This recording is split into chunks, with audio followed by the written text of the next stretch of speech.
and welcome back to the Masterclass, the Manchester United Tactical Podcast, brought to you by Manscaped. I'm Haider Rubbani. I'm joined by my co-host as ever, Rob Blanchette. Rob, Manchester United have huffed and puffed and they've won.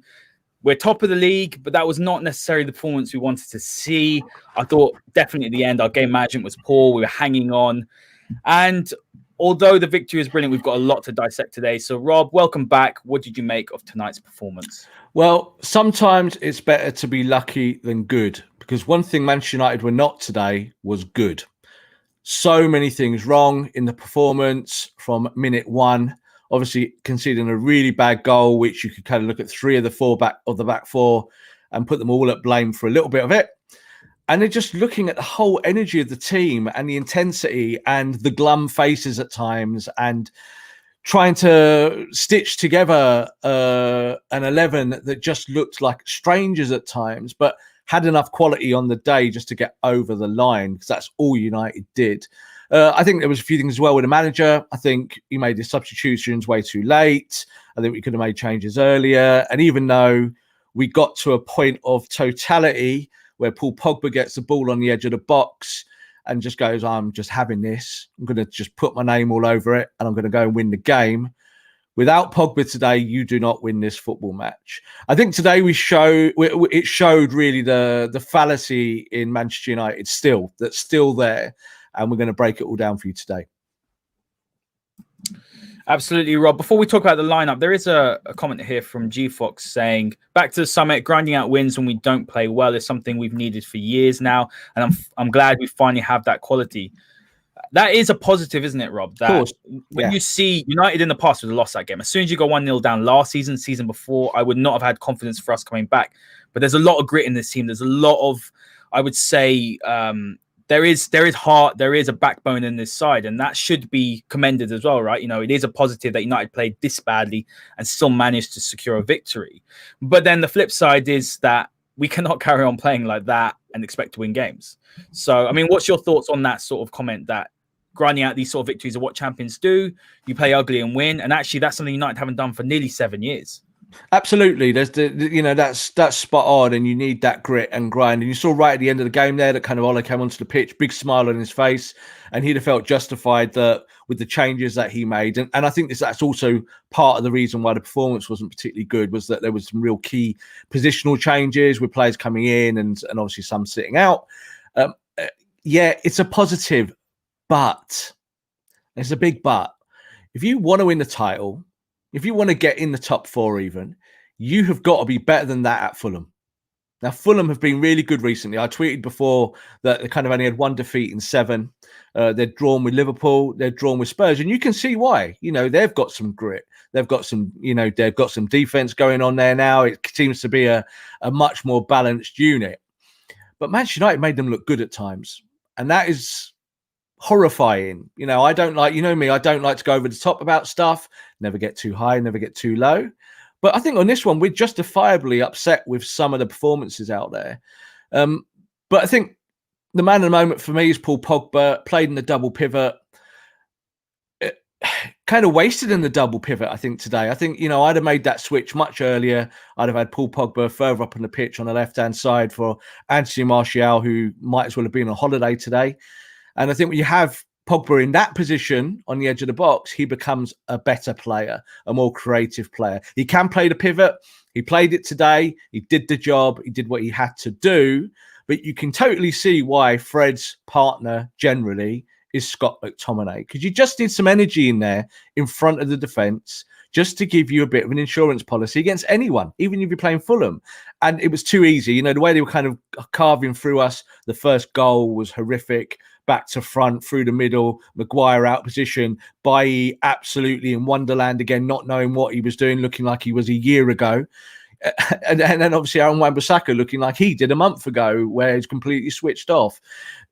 These things are not good, and you can carry 1 or 2 players in a game. You can't carry 6 or 7. And eventually you'll lose these games. It doesn't matter how resilient you are. Yes, it's great that we actually really ground out this win, and you need to do that. If you want to stay at the top, you've got to win games where you play badly and then put them to bed. My worry is that these are kind of things that we have seen before from this United team in terms of worries or inconsistencies. And they kind of reared their head again today, where you just thought, lads, it is windy out there. It is rainy. It is a stormy day, but you look like you're having a stroll through the park, some of them. And that is not good enough for this shirt that they wear. You touched on Pogba there, Rob. Let's actually dive deeper into his performance today. I thought he was absolutely fantastic. Kieran says here, Pogba and Cavani were brilliant. I think they were the two standout performers. I thought Bruno had a good game as well. Bruno had a shocker, didn't he, against Liverpool, and he stepped up today. But you look at Pogba, he scored a goal, the winning goal. What a fantastic goal. You know, shades of what he did at Juventus, 96 touches, 85% pass completion. Definitely up from what he was doing in the first half. It was in the 70s. So he definitely was a lot more, clever with his passing. But the biggest thing for Manchester United is that they've got someone in midfield who is a game changer. Not just Bruno Fernandes, but someone else. And what I'm so impressed with is that he's now starting to affect games in terms of winning goals and assists. You know, he's affecting games in the way that fans like to see, but he is now putting himself on the score sheet. And that's something we haven't seen a lot from Pogba. But where do you think that United go with this double pivot? Because I want to see Fred and Pogba. We haven't seen them since the Sevilla game, but I don't think it works. I don't think there's enough protection. Fred's not a defensive midfielder. Fred's not someone who holds. I think he's better when you ask him to play next to someone that sits and then he goes and pressurizes the opposition. But I think my biggest problem with Fred is that he lunges into tackles. And I think considering Pogba was playing against someone who's not naturally a holding player, I thought Pogba did fantastically well. But we still saw some of the same stuff, Rob. We saw him give the ball away 16 times, which is a negative to his game, I would say. You know, when he's playing in that deeper role, he's got a hold of the ball better. But second half, we saw what he could really do. And look, United are going to have a very difficult task replacing a player of that quality in this market with the current finances. It's a difficult one. And I think we've spoken about this before about the double pivot. We seem to kind of always come back to this with the Ole systems about what does the double pivot do? You can kind of look at it like this. It's almost like a front four and a back six. And the double pivot is part of that back six in terms of shape. So how do you transition from the pivot into the attack? So that's why you have Pogba there, because he can give you that transition with one quick ball into the attacker. That's if the attackers are actually moving. Yeah. So today that was part of the problem. The two wide players, I think Mason, Mason's coming back, so I'm not going to get on Mason. He's a kid and he needs match time, and that's that. But Anthony Martial today was horrific on the left, absolutely horrific. But let's start with Paul Pogba, as you said. Paul Pogba, when he's in that role there with Fred, it's difficult to pair him up with someone. So you can pair him with Scott McTominay, you can pair him with Matic. And we obviously know that Matic statistically is the successful pairing in the pivot with Paul Pogba. And that's because Matic just sits. And Pogba then can go and play a little bit more. But in a game like this today, we might have to do a bit of chasing. You do play someone like Fred. And I think Fred played really well today. He should have had a penalty early on. I think that was one of the most shocking VAR decisions I've seen in weeks. That is absolute stonewaller. He gets kicked in the back of the leg, and I don't know what the referee obviously says to VAR and what VAR says to the referee, but it's clear and obvious, and therefore it needs to be reviewed. And really, what Kevin Friend should have been doing, and Kevin Friend was the VAR, and we had problems with Kevin Friend obviously in a match very recently, is that he should have instructed the referee to go to the monitor. And I think if he goes to the monitor, we get the penalty, and that changes the game, doesn't it? Because it's 1-0 at that point already. But I think Fred did well in his role and his aspects today. But I think with Paul Pogba, you can play him that deep. I'm not worried about his ball retention in that area because he's playing 5-yard passes generally. It's because he's trying to be progressive from that position that he's going to lose the ball. So he's going to give the ball away 16 times. He didn't get robbed 16 times, like as he's kind of half asleep or something, as you might have seen in years gone by when people say, why is Paul Pogba picking the ball up off the edge of the defence? But that's not the point. The point is that he was still the guy pushing in that second half from the double pivot into the attacking areas, which is really not what you want the double pivot to do. The double pivot is about protecting and transition. So credit to Paul Pogba because he took it on his shoulders today to go and win that game. Because I think he looked around. When he scores the goal, he switches that ball normally. Right on the edge of the box on his left foot, he doesn't shoot. He very rarely shoots in that position. He switches. He switches to the far left to Anthony Martial, and he thought, "Don't fancy that. I'm going to just curl it in the bottom corner. Just going to do that instead." And that was the right decision. But this is part of the equilibrium issue that we're going to talk about today with Man United from back to front, because Pogba was fantastic. Cavani absolutely, earned his stripes today. He was man of the match, obviously, for the TV crew. But overall, there were so many bits and pieces.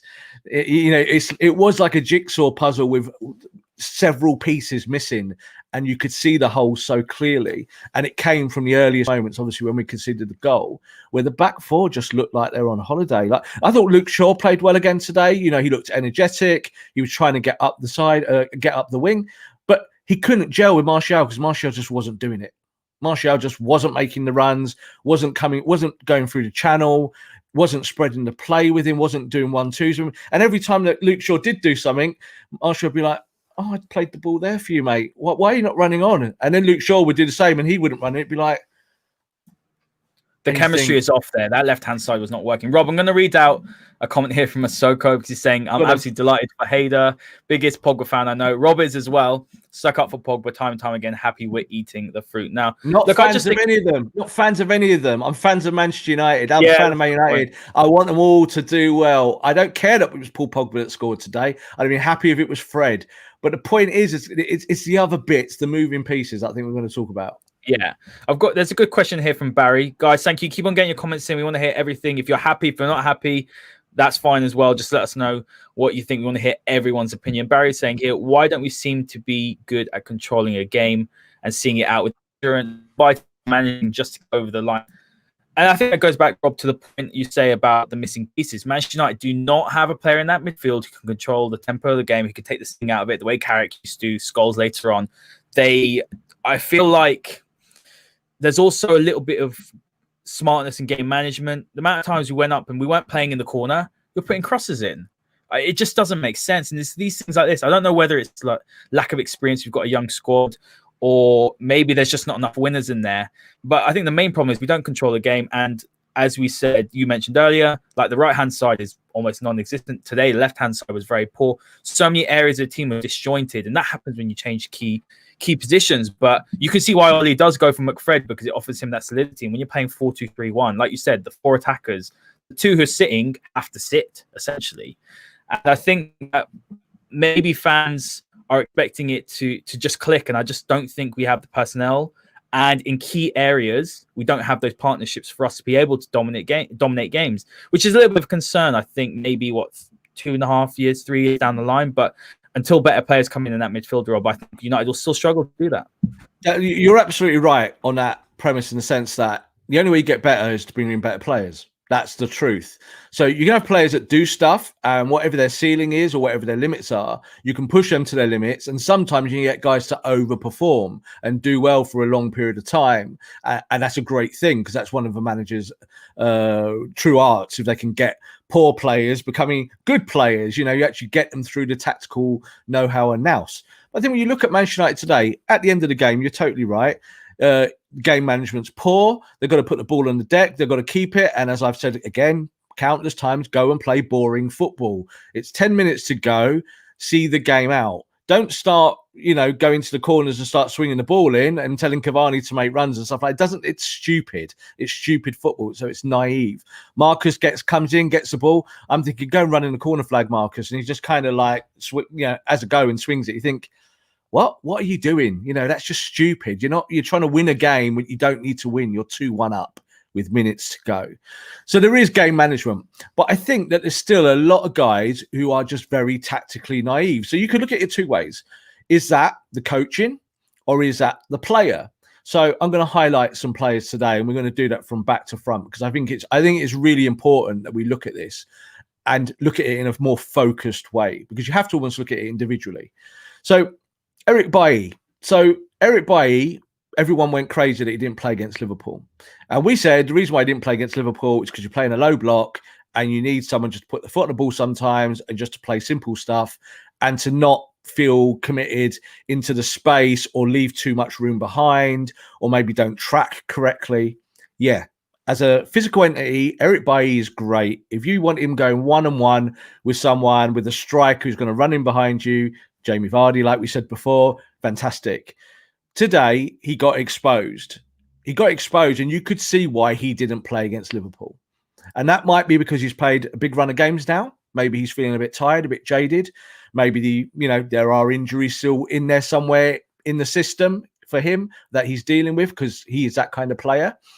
But you saw today for the goal, and we'll break the goal down because it's really about 3 players today that I think had bad games. Bailly, Maguire and Wan-Bissaka all make the wrong decision at exactly the same time. But they're all 3 different decisions. So this is about tactical knowledge, about what do you do in those circumstances. So Harry goes left because that's what he has been doing all season. He goes left into the left-back position. So he kind of just wanders there because that's what he does. And Luke Shaw hadn't pushed up completely because he's addressing a player. And then there's this big gap between Eric Bailly and Maguire. And that's the gap that obviously Lookman runs through. And Bailly is so far dialed off that he doesn't get anywhere near it. He doesn't even read it. And that's all he's got. All he's got to do and you actually see in the close-up beforehand, when the space is there, he's either communicating with someone, or I don't know if he's calling Paul Pogba back in because Pogba was chasing Lookman, but it's rubbish. It's just dross. It's not football. It's just letting go of your responsibilities at the wrong time. And at that moment, Aaron Wan-Bissaka should be thinking, I need to hold the line. That's what he should be thinking. And what does he do? He just goes to sleep. And because all of that, those 3 players all make different mistakes, but exactly the same time, almost in perfect synergy together, that's why they scored. And that's why United chased the game for pretty much the whole match. Now, we did well to kind of get it back. When we got the goal back. You said there that you thought Bruno played well. I thought Bruno had good moments. I didn't think he played well again. I mean, he gave the ball away at bad times, silly, sloppy mistakes in the middle of the park where it can hurt you. He's operating in areas that you want him to do. And he had maybe 5 or 10 minutes in that first half where he came alive and he was the danger man. But I think even in the second half, again, he just looked tired. They nearly scored at the back post there. It hits Bailly's thigh. Bailly's not marking. It's actually Bruno that gets caught the wrong side of his marker, and the ball's headed down and it almost ends up at the back of the net. That could be 2-2. That's what we would be talking about now, that moment. But we're not, because it wasn't. So we're very, very lucky. But I think through the team, we talk about Pogba, but I think up front, as I said, I don't want to talk about Mason Greenwood because I think that he's a kid and he'll be back and he just needs minutes, and that's just the bottom dollar with him. But I do want to talk about Anthony Martial and obviously the impact of Cavani. So, Rob, just a quick one on Greenwood, because I do want to talk about Greenwood. I think what we are seeing with him is that there are deficiencies in this game. He's still a young kid, so I understand that. But I think his build-up play is where he needs to learn, he needs to develop. I think you can see as every week passes. I know he played well last season at right wing, but as every game passes, I see him play. He's a number 9. There's just no way that instinctively, he doesn't run the channels. His first thought is to go to shoot. And I know you said many times that as soon as he gets in the box, you want him to shoot because he's a great finisher. But there are times where he's got a good cross on him. You saw how many times he came back in on his left and floated the ball in. He doesn't do that enough. I just think that him playing on the right now is hindering us a little bit. I know he doesn't play much, and I want to play him to play more centrally.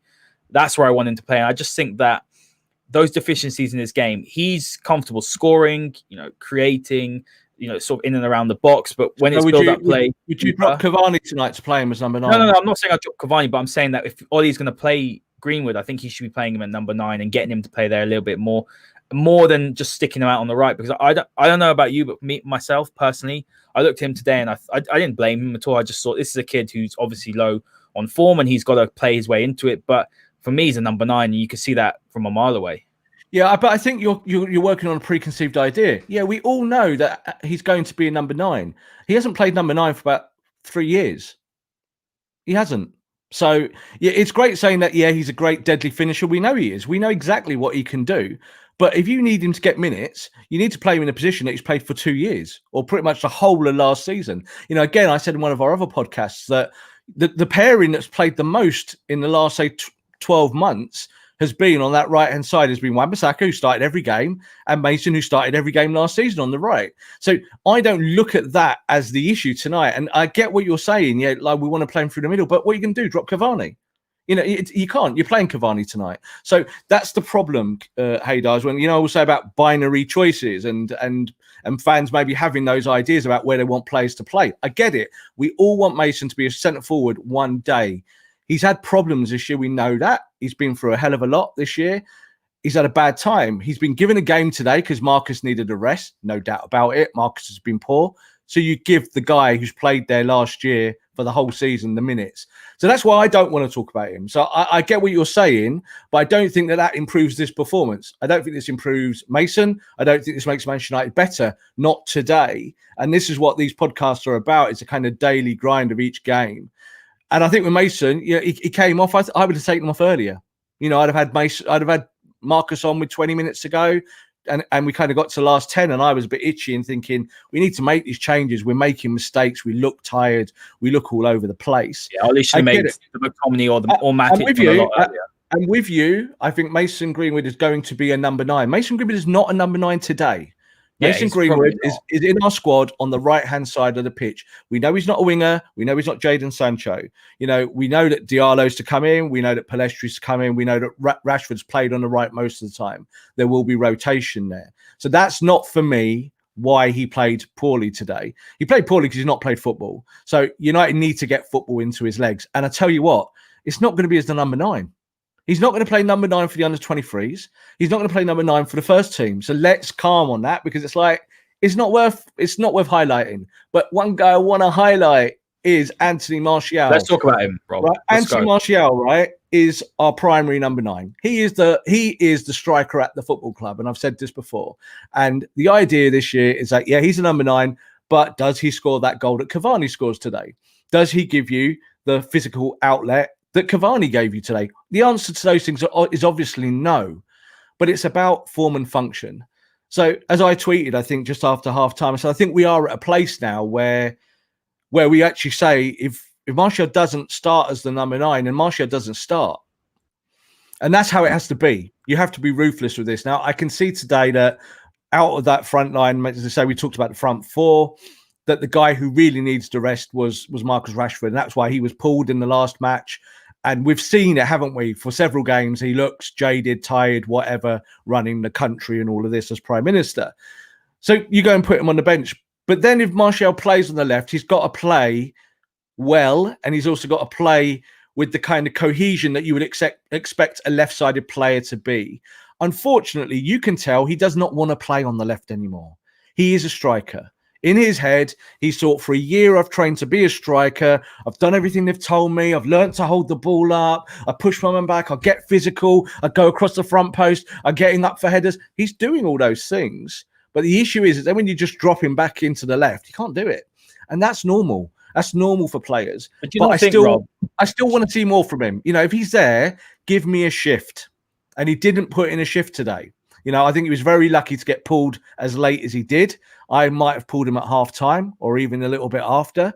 And I was more upset about him and his performance than Mason Greenwood. And that's not because of their ages, but that's because there's an expectation level, isn't there, depending on who it is every time. And if he's not playing through the middle, where I think he probably should play overall throughout the season, then I'm afraid he can't play now. That's the way I look at it. I think he can't. He's not an option on the left. He goes and stands on the touchline. He wants to do the same trick to come in on his right foot every time. He doesn't run the channel. He doesn't help Luke Shaw there. He comes back to the double pivot to pick the ball up sometimes, which I think is bizarre. You're the left-sided forward and you're coming back level with Fred and McTominay to pick a ball up. It's like, this feels like Wayne Rooney, 10 years ago, where Wayne would do it. And even then I was shouting at him to go back into position.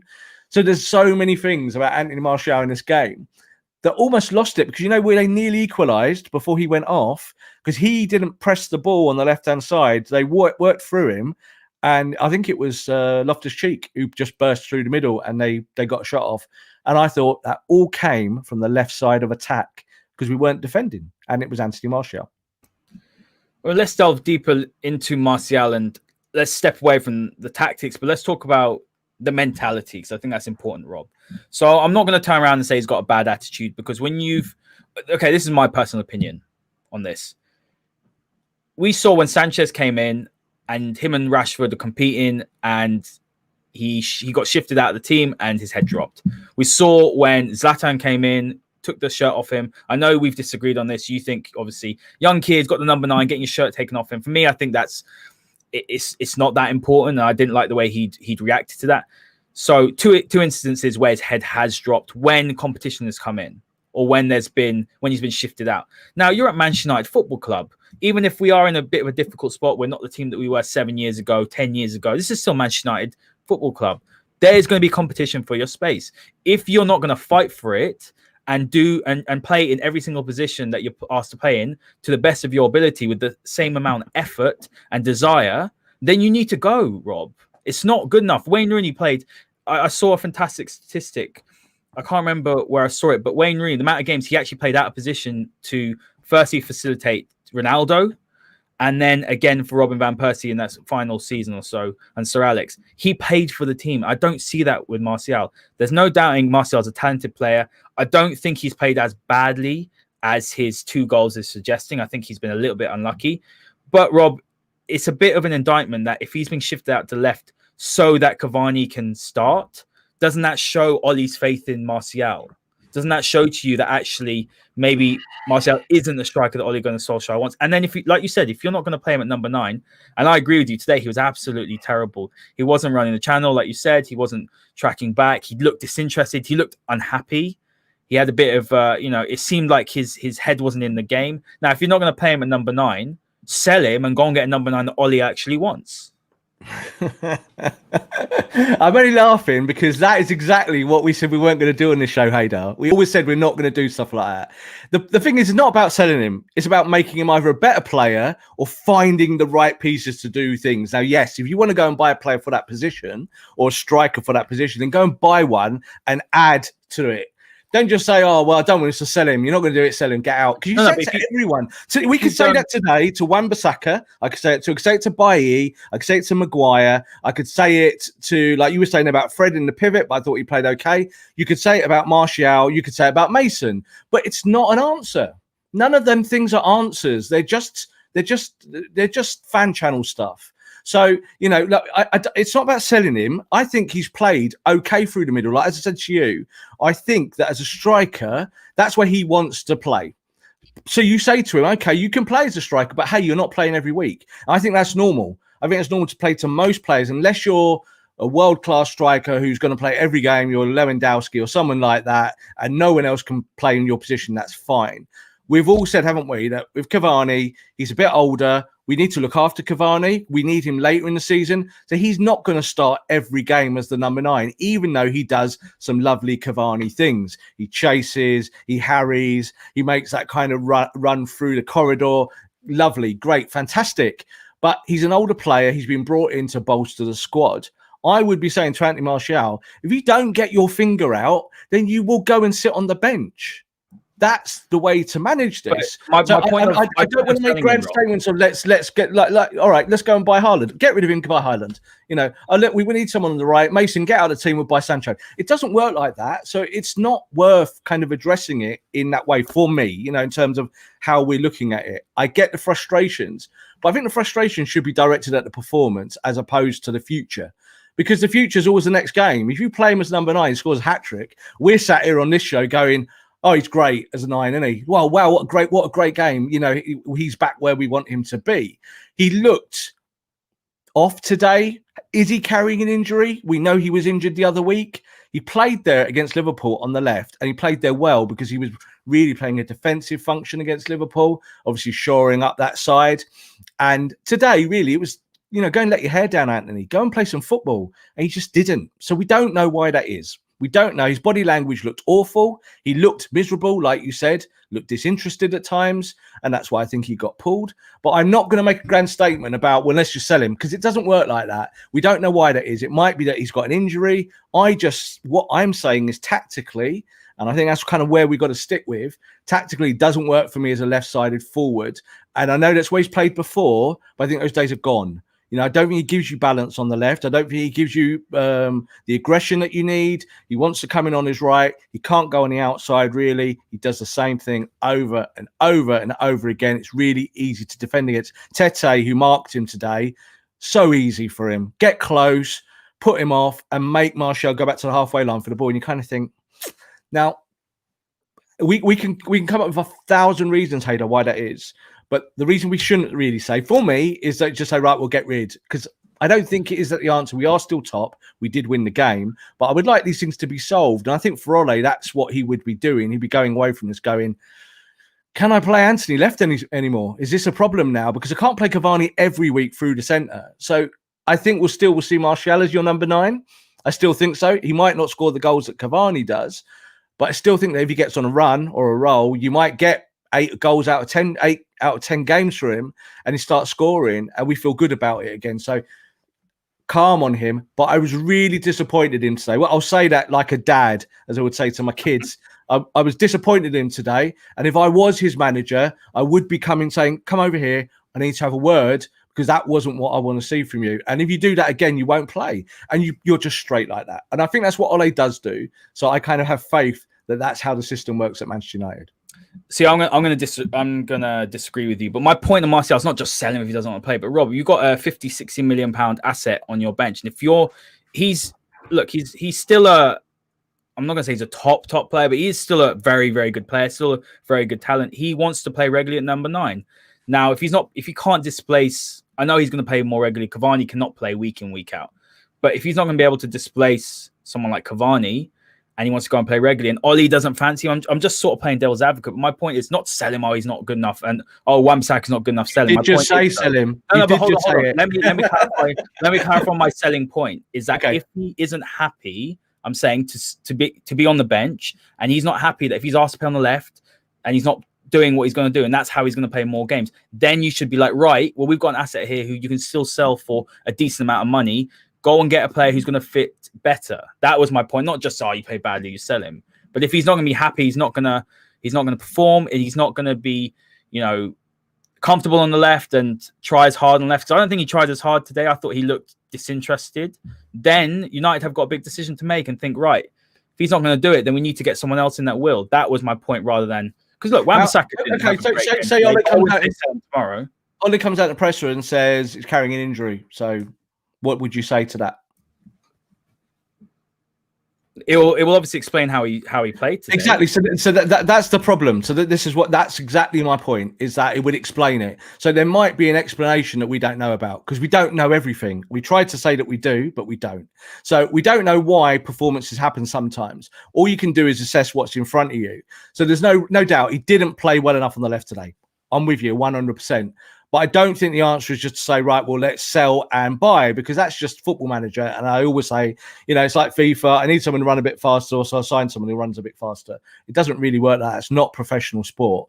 So Anthony Martial, I think when you've told him for a year, and I'm playing devil's advocate, I'm Ole Gunnar Solskjaer. I've played you for a year through the middle. You are my striker. I'm bringing Cavani to the club to give you a bit of respite, to give you a bit of competition, someone who's a world-class kind of finisher, someone who does it, who's won everything in the game. What can we do with you two? We're going to rotate you. So there's going to be times when you play on the left. There's going to be times when he plays through the centre. That's the kind of bargaining chip. The bargaining chip is you need to play well enough on the left to stay in my team. Because if you don't, you go and sit on the bench. This is why the Cole Mason-Greenwood thing as a number 9 is pointless to talk about. Because he's not going to play as a number 9 anytime soon. That's not the structure of the squad. It's not the structure of his kind of development plan. He'll be there one day, but not today. So it's kind of like, it's all hypotheticals, isn't it? So we need to kind of stretch away from that. I think for Anthony Martial, he's played on the left more than enough times in his career. That's his original position, to be able to do it. I do absolutely get with footballers when they get disgruntled, in the sense that he wants to be the striker, and that's where his brain lives. Footballers, they live in their own head sometimes, and they think about making that run through that channel because they're the striker, and then suddenly they're asked to play out on the left again. And he's thinking, what am I doing here? I don't quite get it. Same with Mason. Mason's played on the right for a whole year. He's done well, scored 20 goals from the right-hand side of the pitch. And he looks lost because he's not played enough. So that's the problem, is that when you rotate, you're always going to get that. It's just that there's levels, isn't there? So like today, Eric Bailly, everyone hot on Bailly up to yesterday. Bailly's our best centre-back. Bailly's the quickest. Bailly's the best. We saw today why Eric Bailly didn't play against Liverpool. We see why we've talked about Aaron Wan-Bissaka a lot. And yet right at the end, when he made that big tackle right at the end, and he got loads of props from it from the TV crew, from, I think from Jermaine Genius, for making a great tackle. He was 4 yards out of position. That's why he had to make that tackle. It was trash defending, for his position. He had to get back and recover. He did. It looked good, but that's not good defending. So there's lots of these things that we can talk about week to week, and it's a kind of unfolding story. And what we need to see from Anthony Martial now is that when he plays the number 9, start scoring some goals, boy. Yeah, start showing that is your role. For me, he's still the player. In everyone's fit and everyone's healthy, he's the guy I pick as the number 9, because we have told him for a year, that's your role, that's your job. Now go and prove it. Now, if he doesn't prove it as the 9, and he's had a barren spell, we know this, then of course you're at privy, aren't you, to play other players there? And that's the law for all football. If you're not doing it in your position, if someone else can do it, then you go and sit on the bench. That's my point. Go and sit him on the bench if that's the case. But Rashford wasn't probably ready today. But in the next game, you might find that the one who misses out, it might be Martial. It might well probably be Mason again. But those wide functions that you want those two guys to do in today's climate, it didn't work, because there was no gel between him, Cavani, and Martial on the left-hand side. So from the left, right, and the centre. And you saw that even though Cavani was doing his kind of running around, doing his everything kind of role that he likes to do, that also hurt the function of the attack, because you need players to play positionally. Great, Cavani was man of the match probably for me, just about ahead of Pogba, maybe a little bit between them. I don't know who. You could say it was an important goal, obviously, to get us back into the game. And no one would say Cavani had a bad game, but the attack was lopsided, and it's a sliding scale as to who was to blame.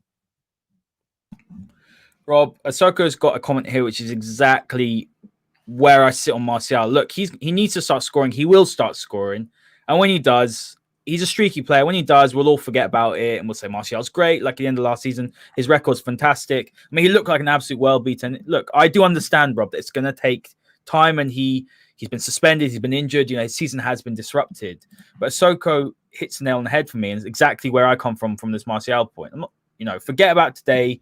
This has been Martial for most part of the season. He's been below par.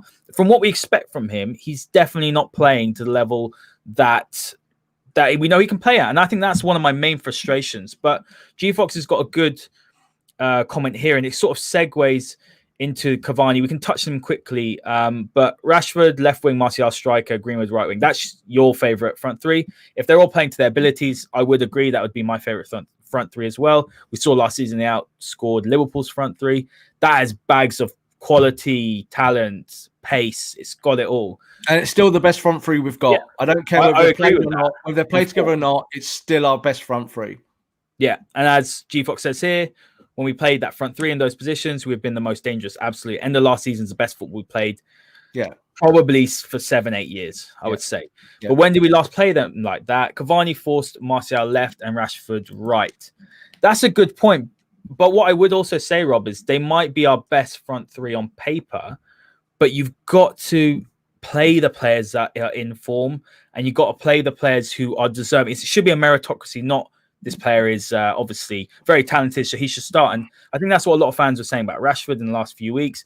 But Cavani, definitely, when he plays at number 9, in my opinion, I feel like he's played it better than Martial this season. What I love from Cavani tonight, I thought he was absolutely brilliant. He got his goal, which is really important. Like we said, typical number 9 goal, constantly making those runs. He does like to run around a bit too much. I do think Bruno is a little bit inhibited when he plays, purely because we've said many times in this podcast, Bruno as a false 9, I feel like that's actually probably his best position. He gets into the box a lot more. When Cavani's there, Martial likes to drift out to left. Bruno comes centrally, but when Cavani's there, he holds his position a little bit more. But what I like from Cavani is pulling out to the channels, drop deep to link up, close down the opposition off the ball. It was a full, complete performance today.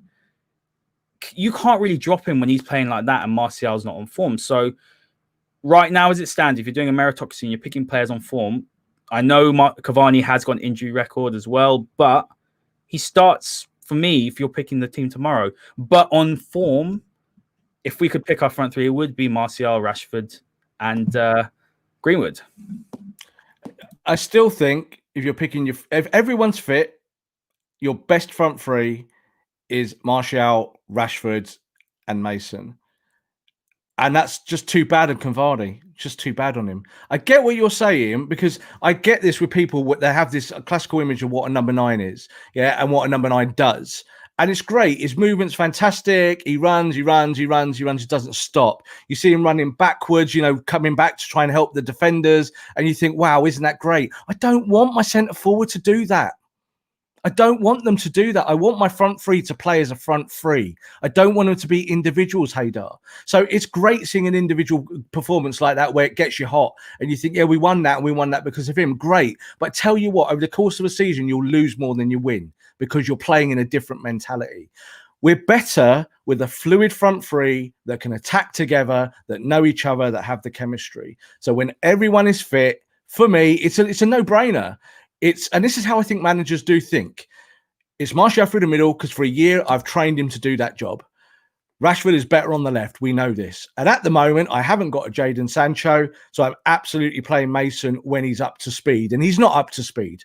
So that means it's not going to say it's a meritocracy or not, because that's a great way of putting it. But ultimately, when you're planning 2, 3, 4, 5 games ahead in the future, it doesn't work like that, because otherwise we'd have said Bailly had to play every week.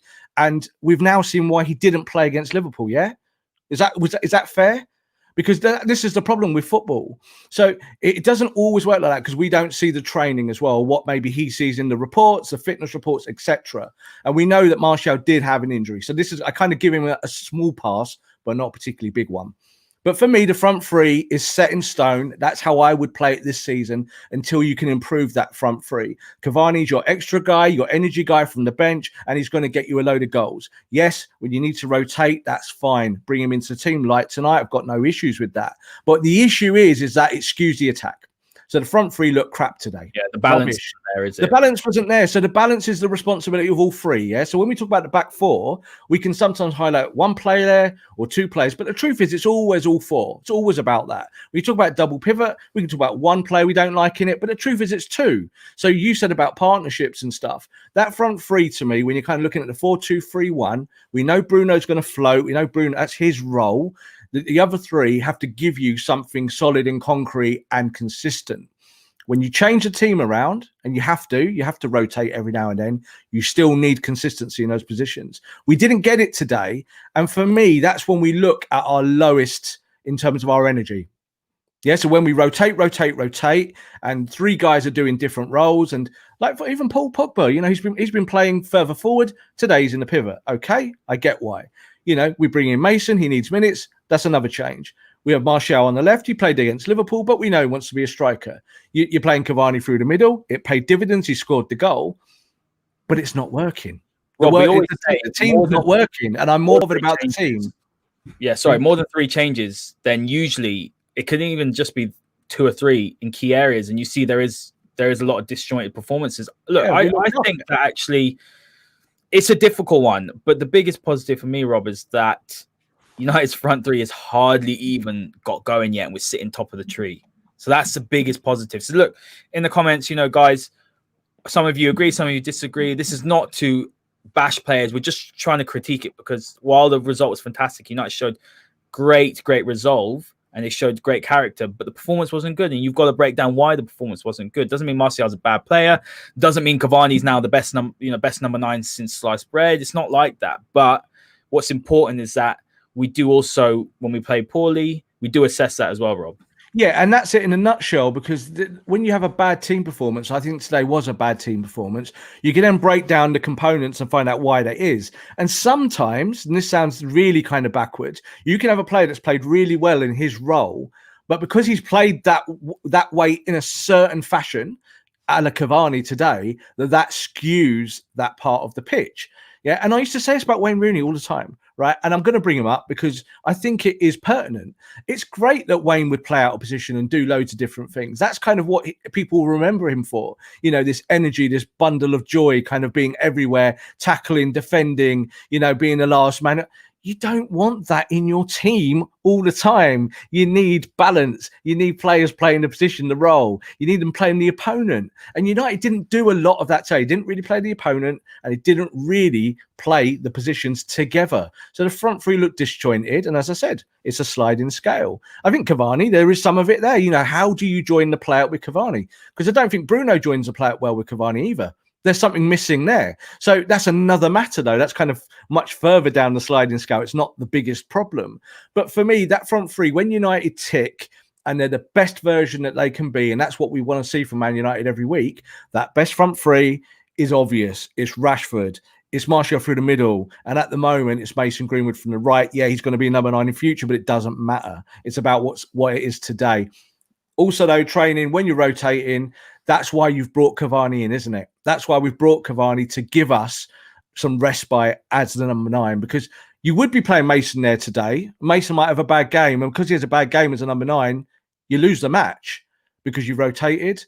So it's better to play him on the right. Gives you a bit more of a safety option. You want to give him, just get minutes in his leg, get his engine going, and all of that. There's other things people would have said today, why did we not see Van der Beek? I think that was obvious why. Could you have played let's address that. We've got a question here from Maroon saying, what do you think of the Donny situation? I mean, look, he'll probably play on the weekend, won't he? Look, if he doesn't play on the weekend, Rob, I think Ollie should rotate in the Cup. If he doesn't play on the weekend, I think then possibly people can now start to question why. And there's loads of things going on behind the scenes. I mean, I know you retweeted about it and Van der Sar's comments. Do you want to touch on that a little bit? I can do. There's nothing wrong with Donny van der Beek. He's a footballer at Manchester United. He's in the squad. He's got to force his way in. If he doesn't force his way in, he doesn't play. So no one comes to the football club and gets handed the golden key. You've got to go and get on with it. Donny van der Beek needed fitness work when he came to the club. Yeah, he's an Ajax guy. He can play football. He knows all the technical stuff. But we have said on this show plenty of times that he doesn't quite fit the way United are playing at the moment. I actually disagree with you. I don't think he'll play against Liverpool. And the reason why I don't think he will is because he made the changes today. He put Pogba in the pivot. He let Mason have a pretty much a full game, 80-odd minutes, put Martial left and obviously played Cavani through the middle and kept the shape. But I think he'll want to win against Liverpool now. Like if he was going to rotate, I said on another podcast, I said you either play the opponent or you play the moment. And what I meant by that is you're playing the opponent today is Fulham, and the opponent is obviously Liverpool next in the Cup, or when you play them in the Cup. When you look at that balance, you have to say to yourself, do I actually go for the 3 points, or am I that bothered about Liverpool and being in the Cup still? Maybe I lose that game. I think Ole has shown tonight that he's leaning towards that Liverpool game. He wants to win the Liverpool game. So he's going to play his best team. His best team does not include Donny van der Beek at the moment. People need to chill, right? And this is what I said about Edwin van der Sar said it the other day. Edwin said that he speaks to people at Manchester United. There is no issue. Manchester United are a huge club, and you've got to fit in. It takes time, and it can sometimes take a year at a club like United to show your worth. Fred came for 52 million. Yeah, people forget this. 52 million. He hardly kicked a ball for a year. So it does happen. And the idea is that you challenge players. You say, look, we do rate you. We do like you. That's why we bought you. But you got to prove it. You got to push your way in training and show me that there's no way that I can not play you this week. That's not happening. Ole's not an idiot. If he was going to get production out of Van der Beek tonight, guess who starts? So none of these things, they're not conspiracies. And they're also not kind of... They're not kind of like wild storytelling in football that we do see sometimes. It's just a case that the boy needs some time and he doesn't want to sit on the bench. So when he gets his chance, he better take it. And the whole thing is that you just don't know when Bruno might break down. Say Bruno gets injured and breaks his ankle and he's out for the rest of the season. Guess who starts as the number 10 forever? It's Donny van der Beek. He'll be the guy playing there, him or Paul Pogba. So it will probably be Van der Beek in that role because it suits him more long term. So I've got no worries about Donny. And again, I think it's one of those things that United fans, when they're looking for stories about the football club, it's just a nice narrative, isn't it, about a guy that they want to see playing. So let's have a little bit of a moan about that. He's not playing this week. Yeah, I thought he might have played today, but I wouldn't have wanted to see him play in the pivot. I think he'd have got killed today. In the double pivot today, him and Fred would have got absolutely mauled by Lookman running through the middle and with Maguire and Bailly out of position a few times. That would have been a horrible thing to see. I think we might have lost the match because of it. So you could say that Ole got that right, and that was one of the reasons why he won the game. But also another thing on Van de Beek, Rob, is fans. A lot of the fans who want Van de Beek to play don't like Paul Pogba. So because they don't like Paul Pogba, and they're asking why is he playing over someone that wants, why is he playing who wants to leave over someone that wants to play, obviously, or wants to be at the club. I think that's a very sort of narrow-minded view of looking at it. We've said many times on this podcast, Ole Gunnar Solskjaer isn't a soft touch. We've seen what happened with Lukaku, with Sanchez, with other players. He's completely cut them out if he doesn't think that they are committed to the project. Obviously, Paul Pogba wants to leave, but he's committed, and you're seeing his performances. I mean, this is, for me, actually the best I've seen Pogba play since he's joined. He played fantastic when Oli first came in, but I think he really looks like the player that we want to see. And at this current stage, there's no way Van de Beek gets in ahead of him. No way he gets in instead of Bruno. Doesn't get in ahead of Fred and McTominay. I know people are going to think I'm crazy, but yes, Donny's a more talented player on the ball than those two. But at the end of the day, they've got roles in the team to play in that double pivot, and Donny does not fulfill those roles defensively, so he doesn't play in the double pivot. And that is simply the story, isn't it, Rob? There's no more to it. There's not that Oli doesn't like him. Correct. It's frustrating, but he will get some game time. And at the end, they were top of the table. And I can guarantee you, sort of March, April, if we're still in it, Donny van de Beek is going to have a really big role to play. Yeah. Last season we didn't have that quality to come off the bench, and ultimately, Rob, we didn't win the Europa League because of the fact we had a very poor bench. Yeah, totally, and I also think that fans don't need to worry about Donny van de Beek. They just don't need to worry about any footballer. They need to worry about the team. Yeah, it's the team that wins you matches, the team that wins you trophies and titles. The team. This team is top of the league at the moment somehow. We know there's still deficiencies. We saw tonight that there are deficiencies, and that's why we do this podcast to kind of discuss those things. Fans do not need to worry about things they can't control.